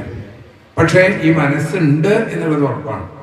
മനസ്സിൽ നന്മയുണ്ടായാൽ നമ്മുടെ ജീവിതവും നന്മയുള്ളതായിട്ട് തീരും. ഇപ്പോൾ ഇവിടെ പറയുകയാണ്, അതുകൊണ്ട് മനസ്സിനെ നിയന്ത്രിക്കുകയാണ് പരമപ്രധാനം. അതിനുവേണ്ടിയാണ് എല്ലാ പ്രവൃത്തികളും, ആത്മീയമായിട്ടുള്ള പ്രവൃത്തികൾ മുഴുവൻ മനോനിയന്ത്രണത്തിന് കാരണമാണ്. അപ്പൊ മനസ്സിനെ നിയന്ത്രിക്കാൻ സാധിക്കണില്ലെങ്കിൽ പിന്നെ ഇതുകൊണ്ടൊന്നും ഫലമില്ല എന്ന് വരും. അപ്പൊ അതുകൊണ്ട് മനസ്സിനെ നിയന്ത്രിക്കണം. അതുകൊണ്ടാണ് വരിയായി നിൽക്കണം, ശ്രദ്ധയോടുകൂടി നിൽക്കണം, ഭക്തിയോടുകൂടി നിൽക്കണം എന്നൊക്കെ പറയുന്നത്. പക്ഷെ നമുക്ക് അപ്പോഴേക്കും മനസ്സിങ്ങനെ തിടുക്കപ്പെടുകയാണ്. എന്തിനാണെന്ന് ചോദിച്ചാൽ ഇഷ്ടമില്ല. നമ്മളുടെ വിചാരം എന്താണെന്ന് വെച്ചാൽ, ഇതങ്ങോട്ട് കഴിഞ്ഞാൽ ആദ്യം ഞാൻ ചെയ്തില്ലെങ്കിൽ ആകെപ്പാടെ അപകടമാവുന്നതാണ്. അപ്പൊ ഈ മനസ്സിനെ നിയന്ത്രിക്കണം. സപ്താഹം എത്ര കേട്ടു എന്നല്ല, സപ്താഹം എങ്ങനെ കേട്ടു എന്നുള്ളതാണ് പ്രധാനം. കുറേ സപ്താഹം കേട്ടു, മനസ്സിനെ നിയന്ത്രിക്കാൻ സാധിക്കണില്ല. അപ്പൊ പിന്നെ അതിന്റെ ഫലമില്ലാതെയായി. സപ്താഹം കേട്ടാൽ ഫലം ഉണ്ടാകും എങ്കിൽ പോലും അതിൻ്റെ ആത്യന്തികമായ ഫലം മനോനിയന്ത്രണവും ഭഗവാനിൽ ആസക്തിയുമാണ്. അത് രണ്ടും ഇല്ലെങ്കിലോ അത് വെറും വ്യായാമമായിട്ട് മാറും. അപ്പൊ അതുകൊണ്ട് വളരെ ശ്രദ്ധിക്കുന്നതാണ് മനസ്സിനെ നിയന്ത്രിക്കാൻ. അപ്പൊ ഈ മനസ്സിനെ നിയന്ത്രിക്കാൻ പല രീതിയിൽ പല ആചാര്യന്മാർ പറഞ്ഞിട്ടുണ്ട്. മനസ്സ് ഈശ്വരനുമായി ബന്ധപ്പെട്ടാൽ അവിടെ എന്തുണ്ടാവും? അവിടെ സ്വർഗം അല്ലെങ്കിൽ സന്തോഷം. മനസ്സ് വിഷയങ്ങളുമായി ബന്ധപ്പെട്ടാൽ അവിടെ നരകം, ദുഃഖം. ഇത്രയേ ഉള്ളൂ എന്നാണ്. ഇത്രയേ ഉള്ളൂ. എന്നാൽ പിന്നെ ഞാൻ ഇനി മനസ്സിനെ ഈശ്വരനുമായി ബന്ധിപ്പിക്കാം എന്ന് വിചാരിച്ചാൽ നമുക്ക് സാധിക്കുക? അത്ര പെട്ടെന്ന് ഒരിക്കലും സാധിക്കില്ല. അതിനിടയില് കലിമാലിന്യങ്ങളൊക്കെ കയറി നമ്മളെ നിന്നൊക്കെ തടസ്സപ്പെടുത്തും. അമ്പലത്തിൽ തൊഴാൻ പോരുന്ന സമയത്ത് ഇന്ന് സഹസ്രനാമം ജപിക്കും എന്ന് വിചാരിച്ച് ഇങ്ങോട്ട് പോരും. ഗേറ്റ് അങ്ങോട്ട് കടന്ന് കുറ്റിയിടുമ്പോഴാണ് അപ്പുറത്തെ വീട്ടിലെ കൂട്ടുകാരനോ കൂട്ടുകാരിയോ വരുന്നത്. പിന്നെ അവരുടെ വർത്തമാനമായി സംസാര ദുഃഖം അല്ലേ. പിന്നെ എന്താവും? ഭഗവതിയുടെ നാമം ജപിക്കാനോ അല്ലെങ്കിൽ വിഷ്ണു സഹസ്ര നാമം ജപിക്കാനൊന്നും പറ്റില്ല. അവിടെ എത്തണ വരെ ഒപ്പം ആളുണ്ട്. അത് കഴിഞ്ഞ് അകത്ത് കയറി എങ്ങനെയെങ്കിലുമൊക്കെ ഒന്ന് തൊഴുത് പുറത്തേക്ക് ഇറങ്ങുമ്പോഴേക്കും ആള് പിന്നാലെ വന്നു, ഞാൻ പറഞ്ഞു മുഴുവനായിട്ടില്ല കേട്ടോ എന്ന് പറഞ്ഞ് വീണ്ടും വീടെത്തിക്കുന്നവരെ ഇതിങ്ങനെ പറഞ്ഞുകൊണ്ടിരിക്കും. അപ്പൊ ഇങ്ങനെ പല രൂപത്തിൽ, ഇതൊരു രൂപം മാത്രമേ ഉള്ളൂ, ഇങ്ങനെ പല രൂപത്തിൽ നമ്മുടെ ഭജനത്തിന് തടസ്സം ഉണ്ടാകാവുന്ന കാര്യങ്ങളുണ്ടാവും. അങ്ങനെ പറയുകയാണ്. അതിന് ഭഗവത് കഥകളെ നിരന്തരം കേൾക്കാനായിട്ട് ശ്രമിക്കുക. നേരത്തെ നമ്മൾ പറഞ്ഞതുപോലെ മൊബൈലിലുമൊക്കെ ഒരുപാട് പ്രഭാഷണങ്ങൾ, കഥകൾ, അതൊക്കെ കണ്ടു കഴിഞ്ഞാൽ മനസ്സിനൊരു ആശ്വാസം. നേരെ വിപരീതമായിട്ട് കണ്ടാലോ നമുക്ക് മനസ്സിന് തന്നെ നമുക്ക് തന്നെ ഒരു ദുഃഖം വരും. കാരണം കാണുന്നത് മുഴുവൻ അത്യപകടമായിട്ടുള്ള കാര്യങ്ങളാണ്. ഇനി അതല്ല, വേറെ ആൾക്ക് നല്ലത് വന്നു എന്ന് പറഞ്ഞാൽ അപ്പോഴും ചിലപ്പോൾ ചെറിയ വിഷമങ്ങളൊക്കെ ഉള്ളിൽ വരും അല്ലേ? അയാൾക്ക് നല്ലത് വന്നൂലോ എന്ന് ആലോചിക്കുമ്പോൾ നമ്മളൊക്കെ അറിയാതെ ചില വിഷയങ്ങളിലൊക്കെ വലിയ വലിയ ബിരുദങ്ങൾ നേടിയ ആളുകളാണെന്നാണ് അടുത്ത കാലത്ത് കേട്ടത്. അറിയാതെ അസൂയോളജി അല്ലേ, പരദൂഷണോളജി, ഇങ്ങനെ ഇതിലൊക്കെ നമ്മൾ പ്രത്യേകമായിട്ട് ബിരുദം നേടിയിട്ടുണ്ട്. അറിയാതെയാണ്, അത് ഉള്ളിൽ ഇങ്ങനെ കിടക്കുകയാണ്. പണ്ടൊരിക്കൽ പറഞ്ഞ പോലെ ഡോക്ടറോട് പറഞ്ഞു, എന്താണെന്നറിയില്ല, ആർക്കെങ്കിലും നല്ലതുണ്ടായെന്ന് കേട്ടാൽ മനസ്സിനൊരു വേദന, വല്ല മരുന്നുണ്ടോ എന്ന് ചോദിച്ചു എന്നാണ്. അപ്പോ ഇവിടെ പറയുകയാണ്, മനസ്സിനെ ഭഗവാനിലേക്ക് തിരിച്ചു വെക്കുക. അങ്ങനെ വരുമ്പോൾ ആ കഥാമൃതത്തെ കുറച്ച് ആസ്വദിച്ചാൽ, ഈ കഥാമൃതം ഏതുപോലെയാണ്? അത് മാധവ ലീലായാം മോഹന നിസ്വനം മാധുര്യമേറുന്ന മദ്യമാണ് എന്നാണ്. 4-5 തുള്ളിയെ ഞാൻ ആസ്വദിച്ചുള്ളൂ, കാലടി മണ്ണിലുറയ്ക്കാതായി.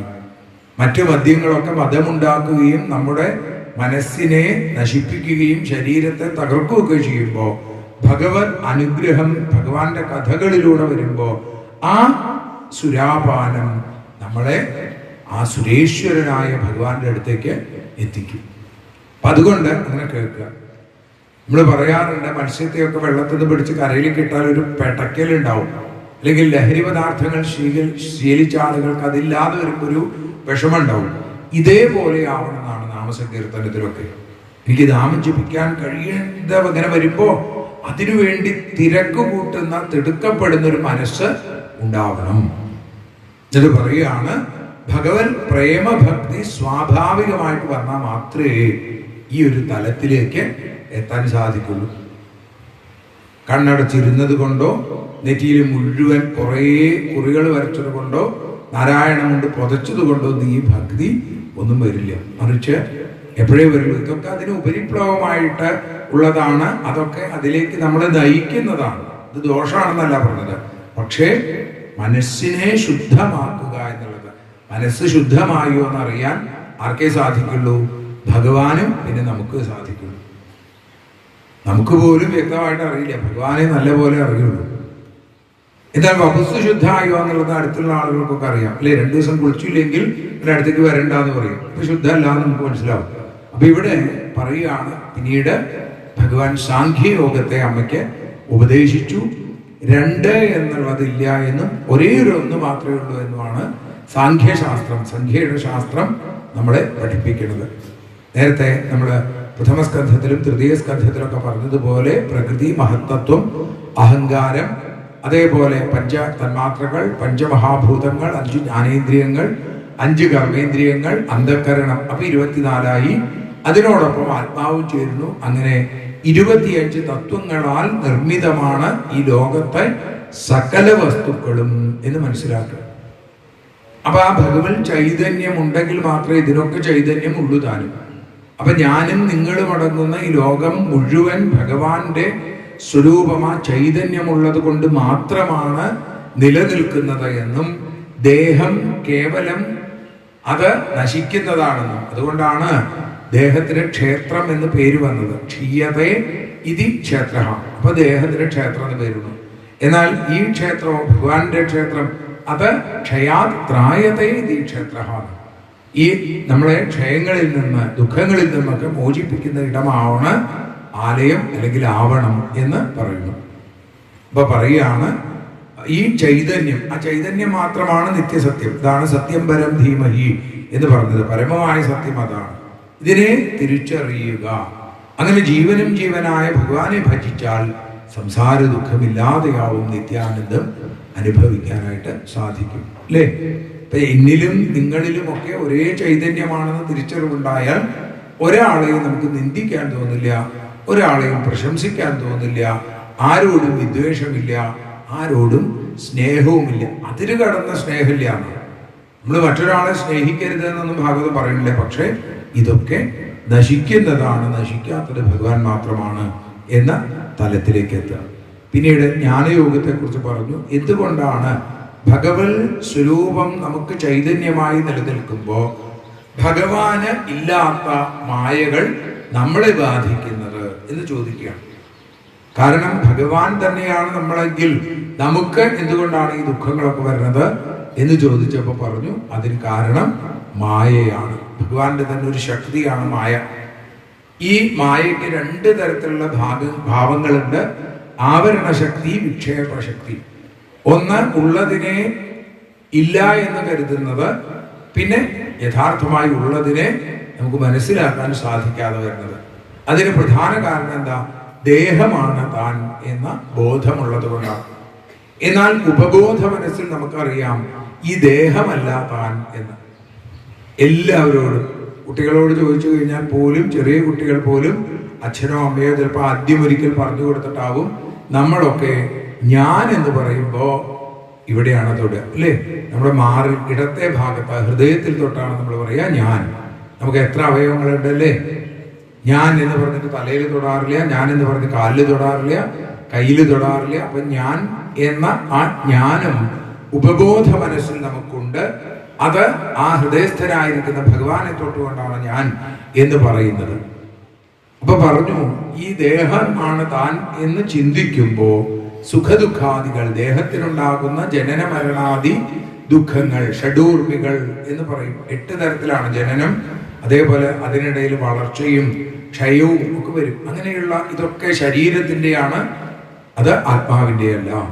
ജാഗ്രത, സ്വപ്നം, സുഷുപ്തി എന്നീ 3 അവസ്ഥകളും ദേഹത്തിന്റെ ധർമ്മങ്ങളാണ്. അതിന് സാക്ഷി മാത്രമാണ് ആത്മാവ്. അത് ഉറക്കത്തിൽ, സുഷുപ്തിയിലൂടെ നമുക്ക് വ്യക്തമാവുകയും ചെയ്യും. നമ്മൾ സുഖമായി ഉറങ്ങിയെങ്കിൽ നമ്മൾ സുഖമായി ഉറങ്ങി എന്ന് നമ്മളെ അറിയിക്കുന്നത് ആരാണ്? ഒരു ചോദ്യം. വേദാന്തികളൊക്കെ പറയുന്നത് അങ്ങനെയാണ്. അപ്പോ നമുക്ക് മനസ്സിലാവും, നമ്മൾ ഉറങ്ങുമ്പോഴും നമ്മളെ സംരക്ഷിച്ചും കൊണ്ട് ഒരു ചൈതന്യം നമ്മുടെ കൂടെയുണ്ട്. ഒരിക്കലും ഉറങ്ങാത്ത ഒരു ചൈതന്യം. അതിനെയാണ് ഈശ്വരൻ, ആത്മാവ് എന്നൊക്കെ പറയുന്നത്. ഇന്ദ്രിയങ്ങളാണ് ഉറങ്ങിയത്, ഉറക്കത്തിനും സാക്ഷിയാണ് ആത്മാവ്. ഇത് മനസ്സിലാവണമെങ്കിൽ പുസ്തകം പഠിച്ചത് കൊണ്ടോ പ്രഭാഷണം കേട്ടത് കൊണ്ടോ മാത്രം ആവില്ല. അതൊക്കെ അതിനുള്ള ചെറിയ വഴി മാത്രമാണ്. നിരന്തരമായി ശ്രവണ കീർത്തനങ്ങൾ ചെയ്ത് ഭഗവാനിൽ ഭക്തി വന്നാൽ, എല്ലാവരിലും ഈശ്വരനെ കാണാൻ സാധിച്ചാൽ, ആരെയും മനസാ വാച കർമ്മണ ദ്രോഹിക്കാതിരിക്കാൻ സാധിച്ചാൽ, സത്യം, ബ്രഹ്മചര്യം ഇതിനെയൊക്കെ ശീലിച്ചാൽ ഈ തലത്തിലേക്ക് എത്തിച്ചേരാനായിട്ട് സാധിക്കും. അപ്പൊ തത്വചിന്ത കൊണ്ട് മോചനം കിട്ടിയാലും വീണ്ടും ബന്ധം ഉണ്ടാവുമല്ലോ. അപ്പോ അത് പറഞ്ഞപ്പോ പറഞ്ഞു, ഇതിന് ജ്ഞാനയോഗത്തെ അഭ്യസിക്കണം, ഈശ്വരാർപ്പണമായി കർമ്മം ചെയ്ത് വൈരാഗ്യത്തെ സമ്പാദിക്കണം. കർമ്മങ്ങളുടെ ഒക്കെ ആത്യന്തികമായിട്ടുള്ള ലക്ഷ്യം മനസ്സിന് ശാന്തതയുണ്ടാവുക എന്നുള്ളതാണ് എന്ന് പറഞ്ഞു കൊടുത്തു. അങ്ങനെ ഭഗവാൻകൾ ഭക്തി ഉണ്ടായാൽ ജ്ഞാനവൈരാഗ്യങ്ങൾ ഉണ്ടാവും. ആദ്യത്തെ ദിവസം മഹാത്മ്യത്തിൽ അങ്ങനെയാ പറഞ്ഞത്. ഭക്തി ദേവിക്ക് ആനന്ദം വന്നപ്പോ ജ്ഞാനവൈരാഗ്യങ്ങളും ഉണർന്നു എന്ന് പറയുന്നു. പിന്നീട് ധ്യാനയോഗത്തെ കുറിച്ച് പറയുന്നു. വളരെ വിശദമായിട്ടാണ് ഭഗവാന്റെ ഉപദേശം. യമം, നിയമം, ആസനം, പ്രാണായാമം, പ്രത്യാഹാരം, ധാരണ, ധ്യാനം, സമാധി, അഷ്ടാംഗയോഗം എന്നതിന് പറയാറുണ്ട്. അപ്പൊ അതിൽ 7ാമത്തെ തലത്തിലേക്ക് എത്തുമ്പോഴാണ് നമുക്ക് ധ്യാനിക്കുക എന്നുള്ള അവസ്ഥയിലേക്ക് എത്താൻ സാധിക്കുന്നത്. ആദ്യം തന്നെ ഇരുന്ന് ധ്യാനിച്ചാൽ ധ്യാനിക്കുന്നത് പോലെ കാണിക്കാമെന്നല്ലാതെ ധ്യാനത്തിന്റെ ഒരു അനുഭവ തലം പോലും നമുക്കുണ്ടാവില്ല. കണ്ണൊക്കെ അടച്ചു ഇങ്ങനെ വെല്ലമൊക്കെ പിടിച്ചു ഇങ്ങനെയൊക്കെ ഇരിക്കാമെന്നല്ലാതെ കണ്ണടച്ചു കഴിഞ്ഞാൽ ദേവഹൂതി പറയുന്ന പോലെ വല്ലാത്തൊരു ഇരുട്ട്. അതല്ലെങ്കിലോ മറ്റു പലതും ഉള്ളിലേക്ക് കടന്നു വരും. തലേ ദിവസത്തെ കാര്യങ്ങൾ, നാളെ നടക്കാൻ പോകുന്ന കാര്യങ്ങൾ, ഇങ്ങനെ പലതും. അതുകൊണ്ട് ധ്യാനം ശീലിക്കണം എന്നുണ്ടെങ്കിൽ ആദ്യം യമനിയമങ്ങളെ സ്വീകരിക്കണം എന്നാണ്. യമങ്ങൾ എല്ലാവർക്കും ഒരുപോലെയാണെങ്കിൽ നിയമങ്ങൾ കാലദേശ വ്യക്തികൾക്കനുസരിച്ച് ചെറിയ ചെറിയ മാറ്റങ്ങൾ ഉണ്ടാവും. അപ്പൊ അഹിംസ, സത്യം, അസ്തേയം ഇതൊക്കെ യമമാണ്. സത്യം പറയുക, ഹിംസ ചെയ്യാതെ ജീവിക്കുക, മറ്റുള്ളവരുടെ വസ്തുക്കൾ മോഷ്ടിക്കാതിരിക്കുക, ഇതൊക്കെ എന്താണ്? യമമാണ്. ഇത് ഇന്ന ആൾക്കതിൽ എല്ലാവരും ചെയ്യേണ്ടതാണ്, സ്ത്രീ പുരുഷ വ്യത്യാസമില്ലാതെ. എന്നാൽ നിയമങ്ങളോ അതിന് ചെറിയ ചെറിയ വ്യത്യാസങ്ങൾ ഉണ്ട്, അല്ലേ? നമ്മളിപ്പോൾ ക്ഷേത്രത്തിൽ വരുമ്പോൾ തന്നെ സ്ത്രീകൾ വരുന്ന പോലെയല്ല പുരുഷന്മാർ വരിക. അതേപോലെ കുട്ടികൾ, അവർക്ക് കുറച്ച് പരിഗണന ഉണ്ടാവും. വൃദ്ധന്മാരായിട്ടുള്ള ആളുകൾക്ക്, നടക്കാൻ വയ്യാത്ത ഒരാള്, അപ്പൊ അയാള് സാധാരണ എല്ലാവരും നടന്ന് ഭഗവാനെ പ്രദക്ഷിണം ചെയ്യുമ്പോൾ അദ്ദേഹത്തെ ഒരു വീൽ ചെയറിൽ കൊണ്ടു നടക്കും. ഇതൊക്കെ ഓരോ നിയമങ്ങളാണ്. നിയമ വ്യത്യാസം വരാം, എന്നാൽ യമം എല്ലാവർക്കും ഒരുപോലെ. സ്വധർമാനുഷ്ഠാനം, ജപം, സ്വാധ്യായം തുടങ്ങിയ നിയമങ്ങൾ അതൊക്കെ ശീലിച്ച് പിന്നീട് ആസനജയം നേടുക. നമുക്ക് ആസനജയം നേടാൻ സാധിക്കുക പറഞ്ഞാൽ ഏതെങ്കിലും ഒരു ആസനവിധിയിൽ പലതരത്തിലുള്ളതുണ്ട് അല്ലേ? സുഖാസനം, പത്മാസനം, കുക്കുടാസനം, അങ്ങനെ പലതും ഉണ്ട്. അപ്പൊ ഇത് ആ സമയത്ത് ഏകദേശം ആ 3 മണിക്കൂറോളം നേരം നമുക്ക് വളരെ ശ്രദ്ധയോടെ അനങ്ങാതിരിക്കാൻ സാധിച്ചാൽ ആസനജയം നേടാൻ സാധിച്ചു. ആസനജയം നേടിയാൽ പിന്നീട് പ്രാണായാമം ചെയ്യണം.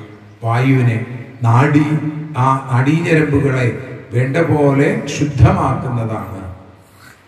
അങ്ങനെ പൂരകം, കുംഭകം, രേചകം എന്നിങ്ങനെ 3 ഭാവത്തിലൂടെ അകത്തേക്ക് വലിക്കുക, പിടിച്ചു വയ്ക്കുക, പുറത്തേക്ക് വിടുക. ഇങ്ങനെ ഈ 3 തലങ്ങളിലൂടെ നാഡീശുദ്ധി വരുത്തിയതിനു ശേഷം എന്ത് വേണം? പ്രത്യാഹാരത്തിലൂടെ വിഷയത്തിൽ നിന്നും മനസ്സിനെ വിശ്വസ്വരൂപനായ ഭഗവാനിലേക്ക് തിരിച്ചു വയ്ക്കുക, അന്തർമുഖമാക്കുക. ആമയെ പോലെ എന്നൊക്കെ പറയാറുണ്ട്. ആമ ശത്രുക്കളെ കാണുമ്പോൾ എന്ത് ചെയ്യും? തൻ്റെ കൈകാലുകളും തലയൊക്കെ ഉള്ളിലേക്ക് തിരിച്ചു വയ്ക്കും. ഇതേപോലെ ഇന്ദ്രിയങ്ങളാകുന്ന ശത്രുക്കളിൽ നിന്ന് രക്ഷ നേടാൻ എന്ത് വേണം? നമ്മൾ ഉള്ളിലേക്ക് വലിയണം. കണ്ണുകൾ അടയ്ക്കും ഇല്ലേ? ഭഗവത് ഭജനം ചെയ്യുമ്പോൾ അങ്ങനെ വേണം. അങ്ങനെ ആ മനസ്സ് ഭഗവാനിലേക്ക് തിരിഞ്ഞൊഴുകുന്നതിന് ധാരണ എന്ന് പറയുന്നു. 6 പടികൾ കടന്നു. 7ാമത്തെ പടിയാണ് സമാധി. 7ാമത്തെ പടിയാണ് ധ്യാനം. അപ്പൊ ധ്യാനം ചെയ്യുമ്പോൾ ആദ്യം ഞാൻ ഭഗവാനെ ധ്യാനിക്കുന്നു എന്ന് ആരംഭിച്ച് പതിയെ പതിയെ ഞാൻ എന്ന കർത്തൃഭാവവും ആ ചെയ്യുക, ഭഗവാനെ ഭജിക്കുന്നു എന്നുള്ള കർമ്മവും ഒടുങ്ങും. ഭഗവാൻ മാത്രമായിട്ട് തീരും.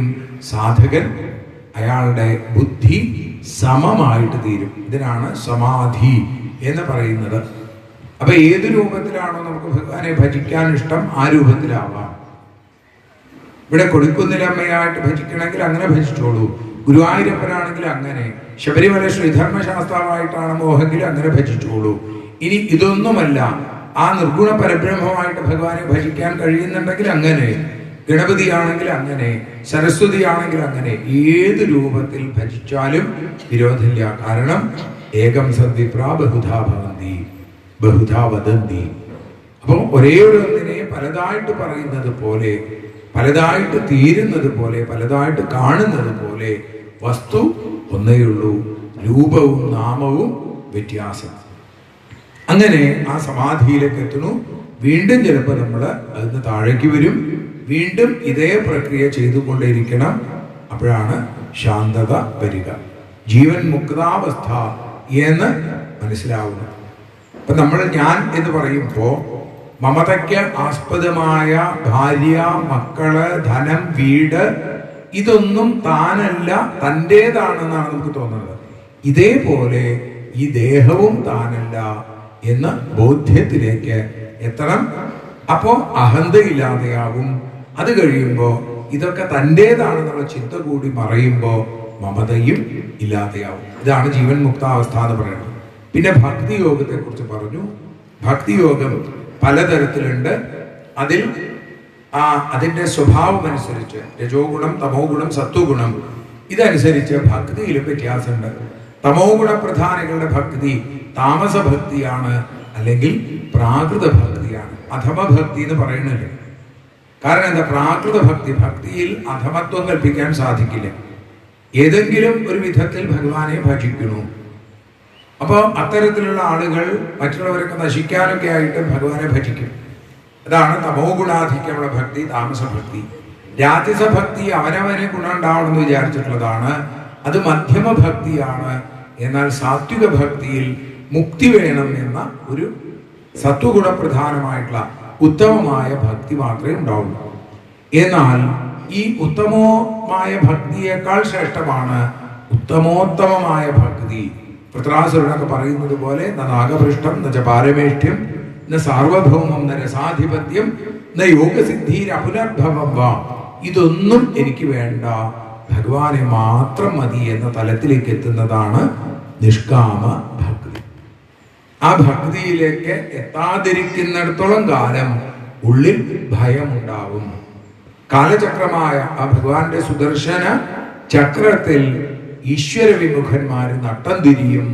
ബ്രഹ്മാവായാൽ പോലും ഭക്തിയില്ലെങ്കിൽ കഷ്ടപ്പെടും എന്ന് ഭാഗവതം പറയുന്നു.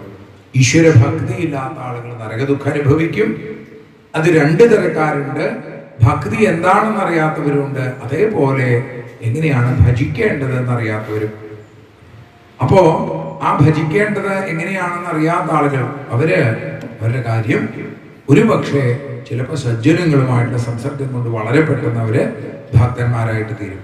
എന്നാൽ ഭക്തി കേവലം പുറമേക്ക് കാണിക്കുകയും തൻ്റെ അധികാരം, തൻ്റെ സമ്പത്ത്, തൻ്റെ ഉന്നത കുലത്തിലെ ജന്മം എന്നിവ കൊണ്ടൊക്കെ അഹങ്കാരം കൊണ്ട് ഭഗവാനെ ഭജിക്കാത്ത ആളുകൾ അവര് നിത്യദുഃഖത്തിലേക്ക്, നരകത്തിലേക്ക് വീഴുക തന്നെ ചെയ്യും.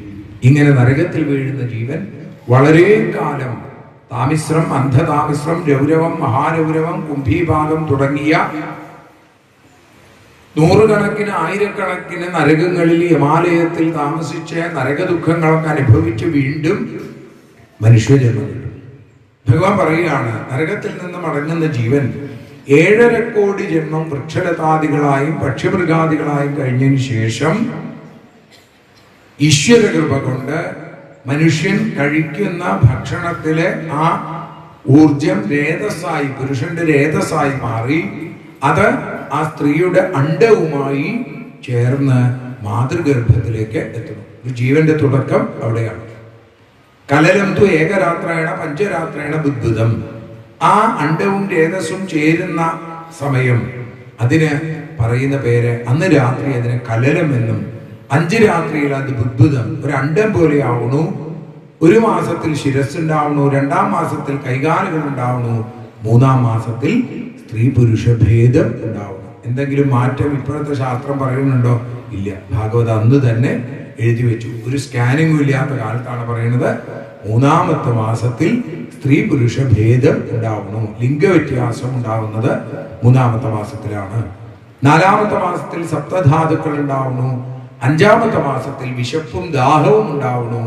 അങ്ങനെ അമ്മയുടെ ഗർഭപാത്രത്തിൽ കിടക്കുമ്പോൾ അമ്മ കഴിക്കുന്ന ആഹാരം ദഹിച്ച് അതിൽ നിന്ന് ചെറിയൊരു അംശം കുട്ടിക്ക് ആ പൊക്കിൾക്കൊടിയിലൂടെ ലഭിക്കുന്നു. അമ്മ കഴിക്കുന്ന ആഹാരം വളരെ സാത്വികമായിരിക്കണമെന്ന് ഭാഗവതം പറയുന്നു. അതും ഇതൊക്കെ കഴിച്ചാൽ അവസാനം കുട്ടി ഉണ്ടാകുമ്പോൾ ഇവനെന്താ ഒരുമാതിരി പോത്തിന്റെ പോലെ പെരുമാറണമെന്നൊന്നും പറഞ്ഞിട്ട് കാര്യമില്ല. അകത്തേക്ക് അതൊക്കെ ചെന്നാൽ അതിന്റെ സ്വഭാവമൊക്കെ പുറത്ത് കാണിക്കും. നല്ല കാര്യങ്ങൾ പറയുക, നല്ലത് കേൾപ്പിക്കുക, നല്ല പാട്ടുകളൊക്കെ കേട്ടാൽ കുട്ടികളിൽ വലിയ വ്യത്യാസങ്ങൾ ഉണ്ടാവുന്നതാണ്. ഭഗവാന്റെ നാമൊക്കെ ജപിപ്പിക്കുക. നമ്മളൊക്കെ കണ്ടിട്ടില്ലേ? ചിലപ്പോൾ ജനിച്ചു വീണ് ചിലപ്പോൾ ഒരു 4 മാസമൊക്കെ ആകുമ്പോഴേക്കും കുട്ടി ഹരേ ഹരേ എന്നൊക്കെ പറയുന്നത് കേൾക്കും. ഇതൊക്കെ വലിയ ഭാഗ്യമാണ്, മുജ്ജന്മ സുഹൃത്തമാണ്. അപ്പൊ അങ്ങനെ 6-ാമത്തെ മാസത്തിലേക്ക് എത്തുമ്പോ ജരായു ആവരണം ചെയ്യപ്പെടുന്നു, അല്ലേ? ഒരു കൂടിനുള്ളിലാവണു ഈ ജീവൻ. ശകുന്ത ഇവ പഞ്ചരാന്ന, കൂട്ടിലടക്കപ്പെട്ട ഒരു പക്ഷിയെ പോലെ, ഈ ശകുന്ത പക്ഷിയെ പോലെ കുട്ടി അങ്ങനെ കിടക്കുന്നു.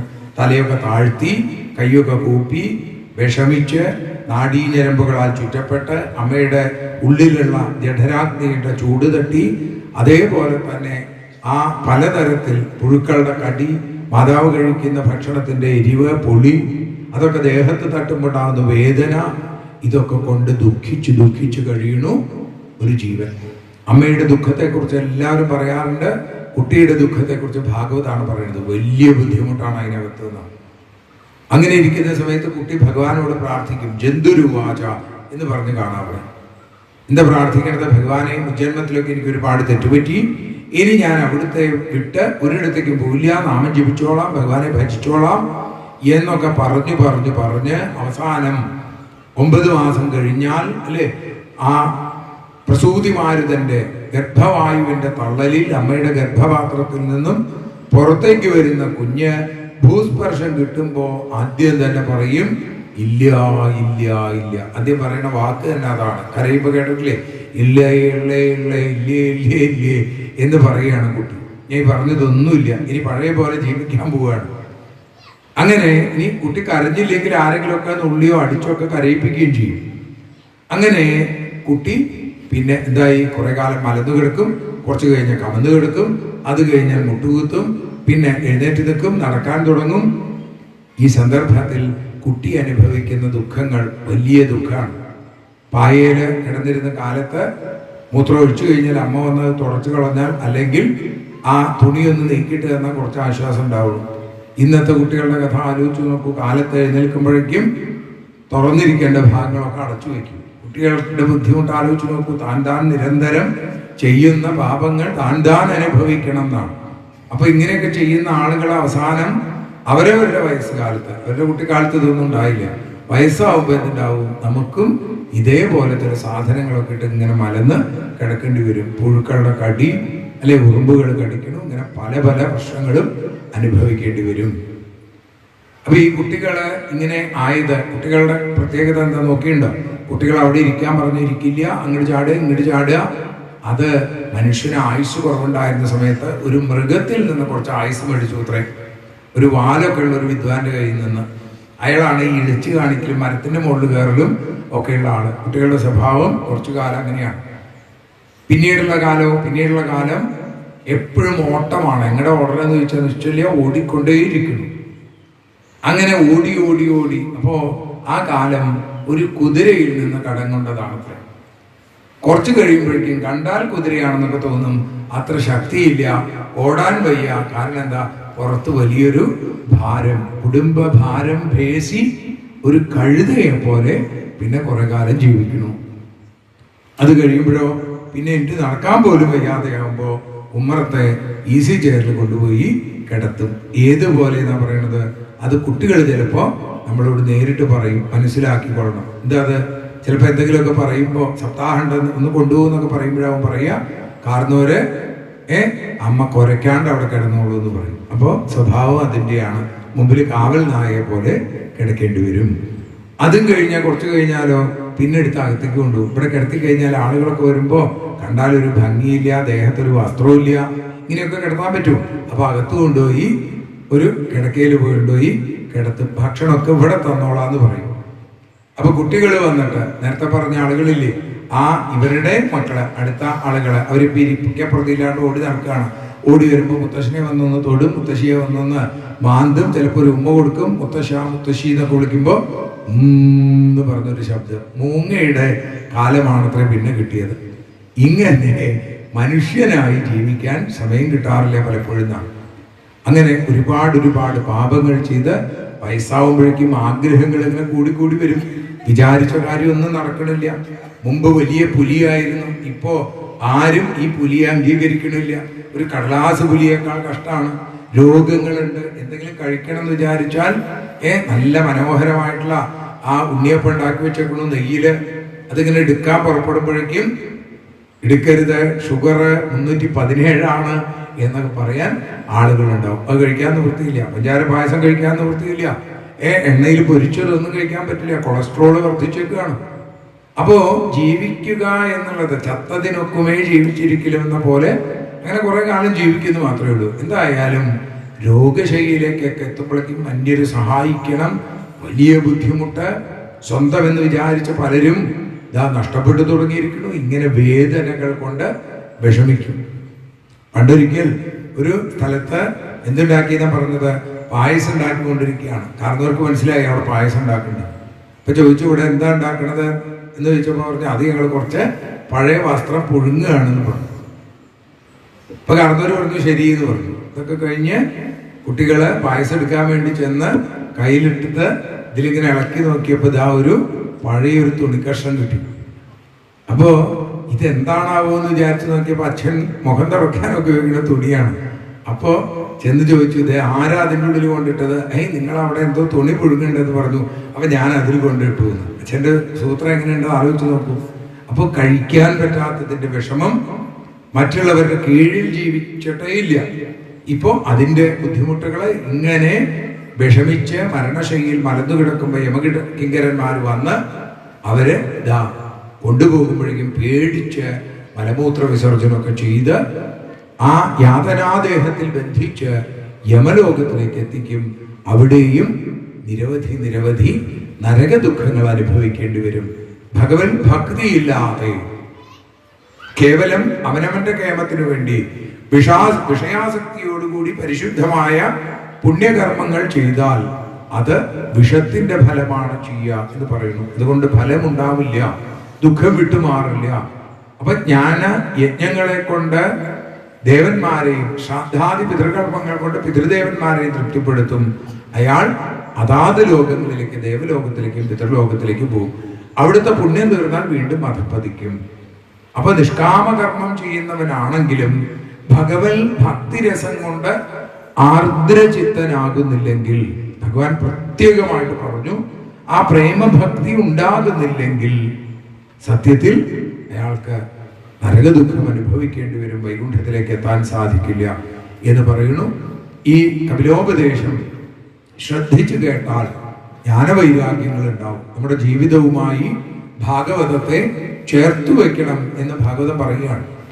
അത് ഈ പുസ്തകം നമ്മുടെ ഹൃദയത്തോട് ചേർത്ത് വെക്കുമ്പോൾ, അതിലെ തത്വങ്ങൾ നമ്മുടെ ഉള്ളിലേക്ക് കടക്കുമ്പോൾ, അപ്പോഴാണ് ആ ആനന്ദം അനുഭവിക്കാൻ സാധിക്കുക. ദേവഹൂതി കർദമ പ്രജാപതിയുടെ ആ പുത്രഭാവത്തിൽ തൻ്റെ മുമ്പിൽ നിൽക്കുന്ന കപിലവാസുദേവന്റെ പാദങ്ങളിൽ വീണ് നമസ്കരിച്ചു. തം ത്വാമഹം ബ്രഹ്മപരം പുമാംസം പ്രത്യക്സ്രോതസ്യാത്മനീശം വിഭാവ്യം സ്വതേജസ ധ്വസ്തഗുണപ്രവാഹം വന്ദേ വിഷ്ണു കപിലം വേദഗർഭം എന്ന് പറഞ്ഞ് നമസ്കരിച്ചു.